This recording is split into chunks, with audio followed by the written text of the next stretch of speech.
Bueno, una gran rebelión es la que se ha registrado en contra del régimen iraní. El pueblo parece estar determinado a ponerle fin a esta tiranía donde lamentablemente la represión no ha parado de crecer. Se han registrado incluso nuevos bloqueos a Internet. Para que esta información no se conozca, para que no se divulgue, aún así, por supuesto que tenemos acceso a ella y que han confirmado, que han reconocido hasta el momento por parte del régimen. Hablamos de 5.000 muertos en esta ola de violencia, una cifra que es realmente preocupante, pero nosotros para ampliar esta información a esta hora vamos a establecer un contacto con Nazanin Armanian. Ella es politóloga, analista iraní y le damos la bienvenida. Muchísimas gracias por estar con nosotros desde Madrid. Muchas gracias por invitarme. No, gracias a usted y quisiera que de primera voz nos cuente qué es lo que se está viviendo en este momento en las calles de Irán. Bueno, tener en cuenta que si el régimen ha reconocido 5.000 muertos, esto hay que multiplicarlo sin duda, ¿no? De todas formas, aún 5.000 es la mayor matanza realizada en el siglo por un régimen contra sus ciudadanos, que ya es un escándalo, ¿no? Y lo que no entendemos es por qué los gobiernos del mundo no han expulsado a los embajadores de este régimen en sus capitales. O sea, si esto hubiera ocurrido en un país que no cae bien al occidente, ya tendríamos la Tercera Guerra Mundial. Lo que pasa con este régimen, ha habido mucha tolerancia porque creo que les ha interesado que una dictadura despiadada de corte medieval, 47 años, tuviera bajo su control absoluto, de forma que sin precedente incluso en la historia de Irán. Les ha interesado, porque otro motivo encuentro que no hayan expulsado a los embajadores, por ejemplo. ¿Usted cree que el miedo es un factor clave? Porque recientemente pues Irán ha amenazado a distintas regiones. Ayer lo veíamos con la amenaza del régimen a la Argentina. Hoy estamos reportando pues que el régimen amenaza con respuestas contundentes a los responsables de haber iniciado este movimiento en las calles. Entonces, sí, la represión es brutal y el miedo ha intentado sembrarse entre la ciudadanía y entre el mundo. Exacto, lo que está pasando, esto no estamos ante unas protestas normales y corrientes que ha habido durante estos 47 años por cuestiones gremiales, ¿no? Por la mejora de la vida, por el tema de la mujer, por el velo o por la subida de los precios. Esta es una revolución y lo que significa es que el pueblo ya no quiere, porque no creen que este puede ser reformado, y el gobierno tampoco ha mostrado ningún signo de una voluntad mínima de bajar la tensión, dialogar con la gente. No, nada, es todo lo contrario. Todo Irán ahora está en un bajo estado de sitio, no declarado, pero bajo estado de sitio. Entonces, claro, es el fin del régimen islámico, que estamos hablando de un tipo de fascismo totalitario, teocrático y militar, ¿no? Y lo que están haciendo es morir matando, porque ya saben que es el fin de la República Islámica que conocemos. ¿Usted cree que estas son patadas de ahogado que están dando en última instancia por parte del régimen porque saben que ha llegado al final? Sí, esto ya lo saben porque, por ejemplo, el hecho de que Davos ayer no invitó, o sea, desinvitó al representante del régimen islámico a su cumbre, eso demuestra que ya se ha finiquitado, digamos, este régimen en Oriente Medio. Y lo que pasa, el problema que tenemos ahora es el mismo problema que tuvimos en la Revolución del 78. En la Revolución 78, el Shah, una dictadura despiadada también, pero laica, semilaica, había exterminado a todos los presos políticos, a los líderes políticos sobre todo, ¿no? Entonces, cuando sucede la revolución espontánea de Irán en el 78, no hay un líder que organice esta revolución. ¿Y qué hace Estados Unidos? Porque Irán, tener en cuenta que estamos en el marco, en el contexto de la Guerra Fría, Irán tiene 1.900 kilómetros de frontera común con la URSS, y Estados Unidos lo único que quería era poner en Irán un régimen que contuviera a los soviéticos. ¿Y a quién encontró? A Ayatollah Khomeini, un hombre, digamos, extremista de ultraderecha, sobre todo anticomunista, lo colocó en Irán. Ahora estamos ante el mismo, y secuestraron la revolución iraní, colocaron una república islámica, concepto que no existe, es un invento. Islam no es república, es un califato el sistema. De hecho, Ayatollah Khamenei es el califa realmente. El presidente no tiene ningún poder.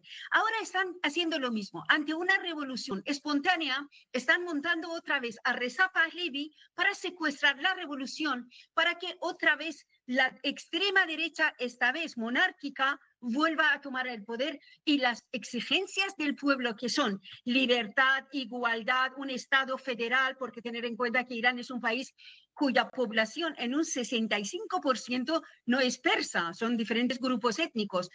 Entonces, lo que van a hacer es mantener el sistema capitalista, quieren hacer, ¿no? Esperemos que no lo consigan, devolver a Reza Pahlavi para que haya la misma represión, el mismo sistema, la misma élite siga robando de los recursos, los inmensos recursos de Irán, y seguir manteniendo a la mayoría de la población en una pobreza escandalosa. Sí, realmente es escandalosa, y es lo que más nos preocupa, la población, a todo lo que se enfrentan, y por todo lo que luchan, porque digamos, están poniendo en riesgo sus vidas, entendiendo que el régimen ha reconocido 5.000 muertes en solo 2 semanas, poco más de 2 semanas, es una cifra escandalosa, y pones en riesgo, digamos, que no te importe perder la vida, pero darlo todo por tu nación, Nazaní. ¿Por qué está peleando el pueblo iraní? Digamos, ¿qué es este horror que viven en su día a día, que los lleva a que incluso la muerte sea una buena opción con tal de liberar su país de este horror? Mire, en el primer momento que Khomeini pone sus pies en Irán, traiciona a sus promesas, porque, a ver, nosotros iraníes estábamos siguiendo con mucho interés, los activistas iraníes, lo que es la teología de liberación cristiana en Latinoamérica, este fenómeno que surgió en los años 70. Cuando Khomeini está fuera de Irán y dice que va a apoyar al pueblo, hará desaparecer la pobreza, habrá libertades, todo esto, pues pensamos, digo, anda, esta es la versión islámica de teología de liberación, y el pueblo le apoya. Nada más poner los pies en Irán, estaba en Francia este señor, un país, por cierto, de la OTAN, y es la cuna del laicismo, ¿no? Es que, ¿cómo es que Ayatollah Khomeini va ahí en vez de ir a un país islámico? Entonces, lo que hace la primera medida que toma Ayatollah Khomeini en Irán es bajar la edad nupcial de 18 años a 8 años de edad, imponer el velo y secuestrar todas las conquistas de las mujeres. Esta es una táctica. Tú oprimes la mitad de la población, en este caso son mujeres, luego te será más fácil oprimir a la otra mitad, que son los hombres. Los pasos seguidos que hizo, dijo, no habrá aquí reforma económica porque, a ver, pensar en el bienestar es cosa de los animales. Nosotros somos seres espirituales. Oiga, ¿esto qué es, no? Entonces, lo que hizo, empezó a prohibir todos los partidos políticos, sindicatos, organizaciones feministas, incluso estudiantiles, y luego invirtió en lo que son estos grupos proxies que se llaman, ¿no? Que son grupos lumpen, extrema derecha, desclasadas, de hombres en Oriente Medio, en Irak, en Siria, en el Líbano, en Afganistán, como sus partidarios, con los recursos inmensos de Irán. Creó un ejército paralelo al ejército clásico para que defendiera a la república, al régimen, digamos, ¿no? Entonces, ahora todo esto se ha desmoronado. Sus amigos en Hamas, en Hezbollah, en Irak han desaparecido prácticamente. Los que patrocinó durante décadas han desaparecido con los ataques de Israel. Ataques de Israel también, que es un país también gobernado por una teocracia de extrema derecha, igual que Irán. Lo que pasa es que los israelíes matan a los palestinos y el régimen de Irán mata a los iraníes. ¿Qué ha ocurrido? Entonces, los ataques de Israel en el junio pasado a Irán, los bombardeos que hizo, por cierto, no mató a los ayatolás, porque son en clandestinidad son muy amigos. Mataron a 1.200 iraníes como mínimo y destrozaron prácticamente las infraestructuras de Irán. Ahora este régimen está muy débil ya, y como no tiene ningún plan, nunca ha tenido un programa económico para bajar la inflación, que es oficialmente de 65%. Realmente en algunos artículos de primera necesidad llega a 1.000 y 6.000%. O sea, estamos ante una hiperinflación. Argentina lo sabe, muchos países latinoamericanos saben de qué estamos hablando, ¿no? Exacto, estamos ante esta situación y como el régimen es un régimen cerrado, es una seca chiita militar, clerical, y no permite expandirse, no contrata, por ejemplo, a los economistas, al menos que sea partidario del caudillo, si no, no puede ser, ¿no? Entonces, no tienen alternativas nuevas para paliar la situación mínimamente, porque sus recetas son las que aparecen en la Sharia, que es de hace 1.400 años para unas sociedades diferentes, no para un Irán del siglo XXI.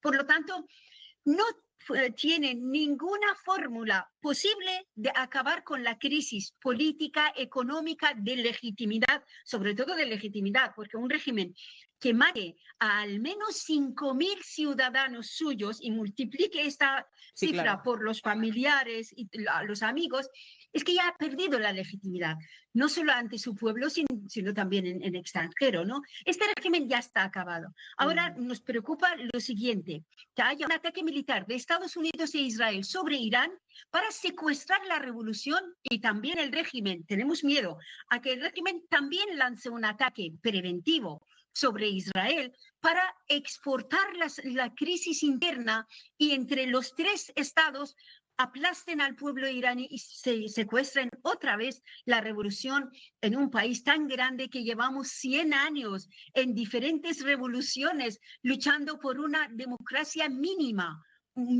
porque, a ver, no queremos un gobierno que rescate a todo el pueblo, estos son sueños, ¿no? Pero una mínima de vida digna.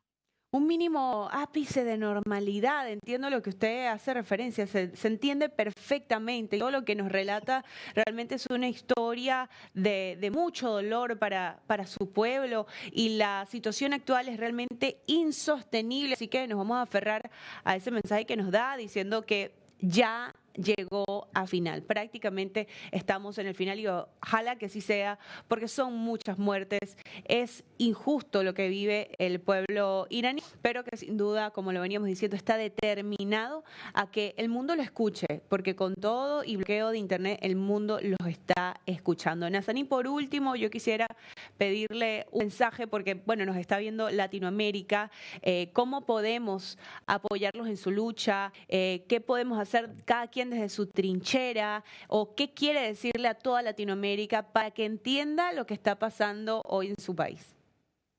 Mire usted, por ejemplo, nos sorprende que ante la matanza de los palestinos hubo mucha solidaridad por parte de los pueblos. Empatizaron con miles de mujeres palestinas que embarazadas corrían de un lado para otro buscando un refugio de las bombas de Israel.